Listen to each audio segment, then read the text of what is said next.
لیے, افسوس کرنے کے لیے, اس کے ساتھ اس کو تسلی دینے کے لیے. اور جب وہ آتے ہیں تو کلام خدا میں لکھا ہے کہ اس کو پہچان نہیں پاتے, اور لکھا ہے کہ اس کا دکھ بہت بڑا تھا.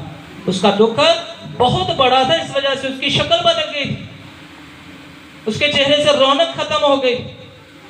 تو میرے عزیزو, وہ پھر کیا کرتے ہیں کہ اپنے پیراہن کو چاک کرتے ہیں, اپنے سر میں مٹی ڈالتے ہیں, کیا کرتے ہیں وہ اس کے ساتھ خاک پر بیٹھ جاتے ہیں. یہ مرنے کے بعد جب لوگ افسوس کے لیے آتے ہیں, یہ تب کی باتیں تھیں, یہ پرانے عہد کی باتیں ہیں. لیکن جب خداوند یسوع مسیح کے عہد میں ہم آ جاتے ہیں تو یسوع مسیح بھی قبر پر جا کر روئے. ان کو کوئی چپ کرانے والا نہیں تھا, وہ خود چپ ہوئے. انہوں نے رویا, اپنے دکھ کو باہر نکالا, اپنی محبت کا اظہار کیا. اس کے بعد انہوں نے لازر کو زندہ کیا. کیا انہیں نہیں پتا تھا کہ میں نے لازر کو زندہ کرنا, میں نہ رہوں؟ انہیں پتا تھا میں نے زندہ کرنا. لیکن یہ ہماری محبت ہے جو ایک دوسرے کے لیے ہم دکھاتے ہیں کہ ہمیں اس کے مرنے کا دکھ, ہمیں اس کا دنیا سے جانے کا دکھ ہے. تو میرے عزیزو, یسوع مسیح نے پھر اس کو زندہ کیا. اور جب یسوع مسیح خود زندہ ہوئے تو پھر پرانی رسومات کو, ماتم کی رسومات کو, اپنے آپ کو زخمی کرنا, سر میں خاک ڈالنا, پیراہن چاک کرنا, ریت پر بیٹھنا, ٹاٹ اوڑھنا, یہ ساری جو ماتم کی رسومات تھی ہم نے ان کو کم کر دیا.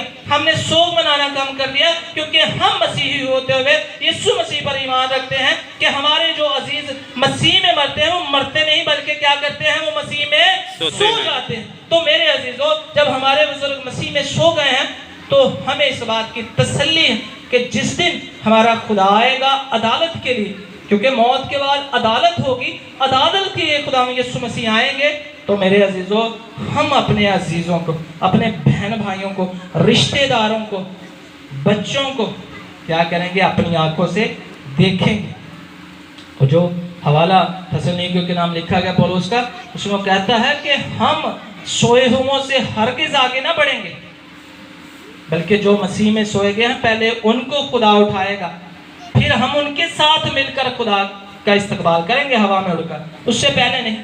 یہ نہ سمجھے کہ میں زندہ ہوں, میں پہلے خدا کا استقبال کروں گا. پہلے وہ جلائے جائیں گے جو مسیح میں سوئے گئے ہیں, جو ایماندار ہیں, جو ایمان رکھتے رہے ہیں, جنہوں نے ایمانداری کے ساتھ زندگی بسر کی. اور جب کلام مقدس میں سے اس دن بھائی صاحب نے حوالہ بیان کیا مقدس مکاشفہ کی کتاب میں, اس میں لکھا ہے کہ مبارک ہیں وہ مردے جو اب سے مسیح میں مرتے ہیں, جو ابھی سے, جو ایمان رکھ کر مرتے ہیں, بغیر ایمان کے نہیں, نام کے مسیحی نہیں. میں مسیحی ہوں, اس کا یہ مطلب نہیں کہ میں مسیح میں سو گیا ہوں, نہیں. میرے اچھے کام, میرا ایمان, میری توبہ, یہ ساری چیزیں میٹر کریں گی, یہ ساری چیزیں تعلق رکھیں گی.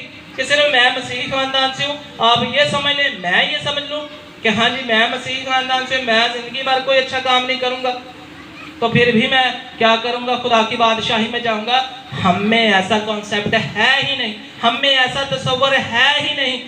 ہمارا ایمان پر مبنی تصور ہے, ہمارا ایمان پر مبنی خدا کی بادشاہی ہے. ایماندار ہیں تو خدا کی بادشاہی میں جائیں گے, نہیں ایماندار تو کلام مقدس میں لکھا ہے کہ آگ اور گندک کی جھیل میں بھی ہم میں سے ہی جائیں گے. وہ کہیں باہر سے لوگ آئیں گے, ہم میں سے جائیں گے, وہ لوگ جائیں گے جو ایمان نہیں رکھتے. یہودی جو لوگ تھے میرے عزیزو, انہیں بہت گھمنڈ تھا, بہت غرور تھا کہ ہمارے پاس ہیکل ہے. دوسری چیز ان کے لیے غرور اور گھمنڈ کی باعث یہ تھی کہ ہم ابراہام, اسحاق اور یعقوب کی اولاد ہیں. یہی گھمنڈ ان کو لے بیٹھے. انہوں نے زندہ خدا کو نہیں پہچانا, انہوں نے نجات کو نہیں پہچانا, انہوں نے نجات دہندہ کو نہیں پہچانا. انہیں یہ تھا کہ ابراہم ہمیں بچائے گا. تو یسوع مسیح نے کہا کہ ابراہم تو خود مجھے دیکھنے کا کیا تھا, مشتاق تھا. تو میرے عزیزو, ہم مسیحی ہوتے ہوئے ہم یسوع مسیح پر ایمان اس طرح سے کیوں نہیں رکھتے کہ جس طرح سے ہمیں رکھنے کی ضرورت ہے. ایمان رکھنے سے مراد ہے کہ جان دینے تک بھی وفادار ہے تو میں تجھے زندگی کا تاج دوں گا. یہ نہیں کہ بس سلسلہ کار چل رہا ہے, جس طرح وہ حوالے میں لکھا ہے کہ یہ ہمارا وطن نہیں ہے, جلا وطن خدا کے ہاں سے نکالا ہوا نہ رہے. ہم اسی کو اپنا وطن سمجھ لیتے ہیں, ہم اسی کو اپنا سب کچھ سمجھ لیتے ہیں. ہم سمجھتے ہیں کہ اس کے بعد ہمارے لیے کچھ نہیں. میرے عزیزو, یہ دنیا فانی ہے, ہم فانی ہیں. ہم ختم ہونے والے ہیں، یہ دنیا ختم ہونے والی ہے، یہ کبھی بھی قائم نہیں رہے گی. اس کو خدا دوبارہ سے رینیو کرے گا، دوبارہ سے ہمیں اٹھائے گا. تو کیا مرنے کے بعد ہم اس عدالت کے لیے تیار ہیں؟ کیونکہ جو بیچ کا فاصلہ ہے وہ کچھ بھی نہیں. اور نہ کبھی اس بات کے لیے خود کو قائل کیجئے گا، نہ ایمان رکھیے گا کہ مرنے کے بعد میرے لیے کچھ ہو سکتا ہے یا میں مرنے کے بعد کسی کے لیے کچھ کر سکتا ہوں. کوئی کسی کے لیے کچھ نہیں کرے گا. مقدس داؤد فرماتا ہے کہ قبر میں کون تیری ستائش کرے گا. مقدس داؤد نبی فرما رہے ہیں جس کے بارے خدا نے کہا کہ یہ میرے دل کے مطابق مجھے میرا بندہ مل گیا. تو قبر میں کون کس کی ستائش کرے گا؟ کوئی بھی نہیں کرے گا. خدا نے آج مجھے سکھایا کہ موت اصل میں ہے کیا. میں پڑھ رہا تھا تو لکھا ہے کہ موت کا مطلب ہے کہ خدا سے نا تعلقی، خدا سے نا تعلقی، خدا سے تعلق کا ٹوٹ جانا. جب کوئی شخص مر جاتا ہے قبر میں دفن کراتے ہیں تو وہاں پر وہ اس کی ستائش کر رہا ہوتا ہے، وہاں پر اس کی حمد و ثنا کر رہا ہوتا ہے، وہاں پر خدا کی سجائی کو قبول کر سکتا ہے؟ بالکل نہیں کر سکتا. لہٰذا میرے عزیزو، موت کا مطلب ہے خدا سے نا تعلقی. وہاں پر جا کر ہم کچھ بھی نہیں کر سکتے. ہم نے جو کچھ کرنا ہے یہاں پر رہ کے کرنا ہے. ہمارے پاس 10 سال ہوں، ہمارے پاس 20 سال ہوں، ہمارے پاس 100 سال ہوں، 1000 سال ہوں، جو کچھ بھی کرنا ہے ہم نے یہیں پر رہ کے کرنا ہے. کیونکہ موت کے بعد عدالت کا ہونا ضرور ہے.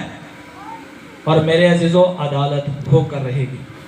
میری عدالت ہوگی، آپ کی ہوگی. اور جب عدالت ہوگی تو کلام مقدس میں لکھا ہے کہ پھر سب کچھ وہ ٹھیک کرے گا. پھر جو اچھے لوگ ہیں ان سے کہے گا کہ آؤ میرے باپ کے مکانوں میں. دوسروں سے کہے گا کہ میں تمہیں نہیں جانتا، چاہے وہ مسیحی ہو چاہے وہ مسیحی نہ ہو. ایماندار